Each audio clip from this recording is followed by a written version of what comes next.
ଯାଜପୁର ଜିଲ୍ଲାର गोटे छोट गाँव में रमेश दास नामक जड़े दोकानी रोते। स्त्री नाम थिला मीना दास। तांकर परिवार कहले से स्त्री और गोटे छोट झीटीर नाम थिला चिकी। चिकी बापांकर भारी गेली। से सप्तम श्रेणी रे पढ़े। रमेश और स्त्री मीना प्रभु श्री जगन्नाथंकर परम भक्त। रमेश सकाळ 8टारे गाधे पाधे ठाकुर घरे ठाकुर को मुंडिया मारी पखाल दिमुठा खाई और द्विपहर पाई पखाल नहीं दुकान को बाहरी जाती। दुकान फेरला बेला को संध्या 7टा हो जाए। झील तो बापांकर भारी गेली। बापा दुकान को गला बेला को झील को कही जाती, मारे मु आसुची खाई पी दे 10टारे स्कूल को चली जीवु, मन दे पाठ पढ़ू। एमिति दुखरे सुखरे संसार चली थाए। एमिति सबुदिन हुए। 2020 मसीहा फेब्रुआरी मास बेलू आपण मैंने भी तो जानी कोरोनार प्रभाव केते थिला। घर बाहर को पाद काढ़िले कोरोना हवा स्वाभाविक। ये कोरोना नामक पंगपाल काहाकू भी छाड़ू नथिला। झील और मीना रमेश को दुकान जावाई मना करती, कारण आपण मैंने भी तो जानी कोरोना होउथिबा व्यक्ति बंचिबा बहुत कष्ट और ताकू केही छुईबेनी। गाँ लोक एक घर किया करदेवे। रमेश किंतु मीना और चिकी को कहले, अरे मो दुकान को न गले केमिति होबो, आमे समस्ते केमिति चलिबा, मो चिकी केमिति मनीष होबो। ता छड़ा मो तो मास्क पिंधि जाउछि ना, सैनिटाइजर भी सांगरे नउछि। तुमे माँ झील मो कथा चिंता करनी, एमिति दुहे अस्थिर होनी। एमिति कही माँ झील को बुझे चली गले। एमिति किछि दिन गला। कोरोनार प्रभाव दिन को दिन बढ़िबा को लागिला। रमेश दुकान पाखरे जो लोक मैंने चाह पीवा को आसती, रमेश तांको चाह बनै दियंती। बोधे सेमानंको मध्यरु काहाकू कोरोना होइतिला, तांको ठारू रमेश को मध्य कोरोना डेइछि। प्रथमे से किछि जानि पारिलेनी। टिके थंडा ज्वर हैला। डाक्तरंको पाखरु मेडिसिन आनी खाइले, किंतु किछि काम करिलानी। दिन को दिन तांको देह अधिकरु अधिक खराब होबाकू लागिला। धीरे धीरे से बिछणारे पूरा पड़गले। तापरे डाक्तर को देखैबारु जना पड़िला जे तांकर कोरोना पॉजिटिव। डाक्तर भी कहले से एबे शेष अवस्था रे, मु चाहिले भी आपण मानकु किछि सहाय्य करि परिबेनी। एबे प्रभु जगन्नाथ ही एकमात्र साहा भरोसा आपणकर। कोरोना ना सुनी माँ झील दुहे बहुत विव्रत हो पड़िले, कारण रमेशंक छड़ा आउ किए अछि बा तांकर। गाँ लोक भी तांको बाछंद करदेले। दिन को दिन रमेशंक देह एते खराब हो जाए। चिकी और ता माँ आखिरु लुह सुखु न थाए। एबे एकमात्र साहा भरोसा प्रभु जगन्नाथ। कारण चिकी प्रतिवर्ष राखी पूर्णिमा रे प्रभु श्री जगन्नाथ और प्रभु श्री बलभद्र को राखी बांधे। कारण रमेश और तांको पत्नी अभाव अनटन जगु आउ पिला करिबेनी बोली निष्पत्ति नेइथिले। चिकी को ही पाठ पढ़ाई बड़ मनीष करिवे। चिकी को छोट बेलू बुझे देइथिले जे मारे तोर भाई होउचंती प्रभु जगन्नाथ और प्रभु बलभद्र। तते सेमाने सब मुहूर्त रे रक्षा करिवे और सबदिन तो सांगरे रहिबे। रमेशंको कहिथिबा कथा चिकीर मने थाए।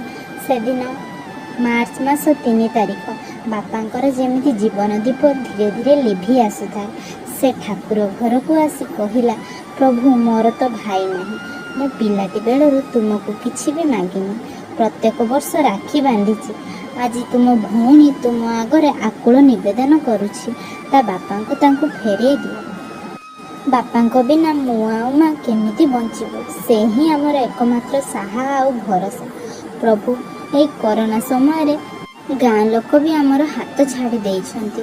आमे कोन करिवो, बापांको केमिति भलो करिवो। एहा कही प्रभु श्री जगन्नाथंको पाखरे चिकी कांदिबाकू लागिला। आउ अभिमान करी कहिला, प्रभु मो बापांकर जदि किछि हेइ जाए ना, मु आ केबे भी तुम हाथ रे राखी बांधिबेनी, आ केबे भी भाई बोली मानिबेनी। डाक्तर भी मना करि देइछंती, से किछि करि परिबेनी। एबे प्रभु तुमे ही एकमात्र सहारा। जदि तुमे किछि न करिवो मो बापा मरी जिवे। यह कही कही भो भो होई ठाकुर घरे चिकी कांदु थाए और मीना रमेशंक पाखरे बसी कांदी कांदी तांकु आउसी देइथांती। ठीक एही समय रे हठात जणे कबाट ठक ठक कले। एही समय रे मीना भाबिले ଆରେ ଆମ ଘରକୁ ତ ସମସ୍ତେ ବାଛନ୍ଦ କରିଦେଇଛନ୍ତି, ତା ଛଡ଼ା ରାତି 9ଟାରେ ଆମ ଘରକୁ କିଏ ଆସିଲା? ତଥାପି ଝରକାରୁ ଦେଖିଲା ବେଳକୁ ଜଣେ ଧଳା କୋଟ୍ ପିନ୍ଧି ଡାକ୍ତର ଛିଡ଼ା ହୋଇଛନ୍ତି। ଏହା ଦେଖି ମୀନା ଆସି କବାଟ ଖୋଲିଲେ। ଡାକ୍ତର ଜଣକ କହିଲେ, ଏଇଟା ରମେଶ ବାବୁଙ୍କ ଘର ନା? ମୀନା କହିଲେ, ଆଜ୍ଞା ହଁ। ମୀନା ପଚାରିଲେ, କ'ଣ ହେଲା କହୁନାହାନ୍ତି, ମୁଁ ତାଙ୍କୁ କହିଦେବି। ଡାକ୍ତର ଜଣକ କହିଲେ, ମୁଁ ଜଗନ୍ନାଥ ମିଶ୍ର। ମୁଁ କାଳେ ଶୁଣିବାକୁ ପାଇଛି ରମେଶ ବାବୁଙ୍କୁ କରୋନା ହେଇଛି, ମୁଁ ତାଙ୍କୁ ଚେକଅପ୍ କରିବାକୁ ଆସିଛି। ମୀନା ଏହା ଶୁଣି କହିଲେ, ଆସନ୍ତୁ ଡାକ୍ତର ବାବୁ ଆସନ୍ତୁ। ଡାକ୍ତର ଜଣକ ଯାଇ ରମେଶଙ୍କୁ ଚେକଅପ୍ କଲେ ଓ ଟିକେ ଛୁଇଁଦେଲେ, ଟିକେ ହାତକୁ ଆଉଁସି ଦେଲେ, ଆଉ କହିଲେ, ଆପଣ ବ୍ୟସ୍ତ ହୁଅନ୍ତୁନି, ସେ ଶୀଘ୍ର ଠିକ୍ ହେଇଯିବେ। ଏହା ଶୁଣି ମୀନା ଅତ୍ୟନ୍ତ ଖୁସି ହୋଇଗଲେ।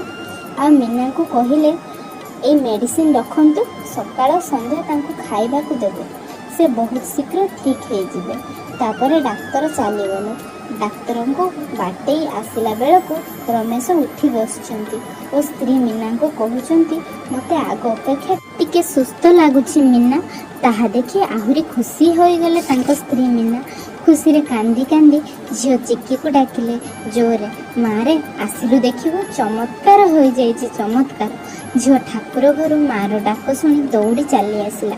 ଆସିଲା ବେଳକୁ ଦେଖେ ତ ବାପା ଦୀର୍ଘ 20 ଦିନ ହେଲାଣି ବିଛଣାରେ ପଡ଼ିଥିଲେ। ଆଜି ସେ ଉଠିକି ବସିଛନ୍ତି। ଝିଅକୁ ଡାକୁଛନ୍ତି, ମାରେ ମୋ ପାଖକୁ ଆସିଲୁ, କେତେ ଦିନ ହେଲା ତୋତେ ଗେହ୍ଲ କରିନି। ଏହା ଦେଖି ଚିକି ଆଶ୍ଚର୍ଯ୍ୟ। ମାଆକୁ ପଚାରିଲା ବେଳକୁ ମାଆ କହିଲେ, ଏହା ହେଉଛି ସେଇ ଡାକ୍ତରଙ୍କର ଚମତ୍କାର। ଚିକି ପଚାରିଲା ମାଆକୁ, ମାଆ କୋଉ ଡାକ୍ତର? ଚିକି ପଚାରିଲା ବେଳକୁ ମାଆ କହିଲେ, ମାରେ ଏଇ କିଛି ସମୟ ପୂର୍ବରୁ ଜଣେ ଡାକ୍ତର ଆସିଥିଲେ ଓ ତୋ ବାପାଙ୍କୁ କ'ଣ ଟିକେ ଛୁଇଁ ଦେଇ କହିଲେ ସେ ଶୀଘ୍ର ଭଲ ହେଇଯିବେ।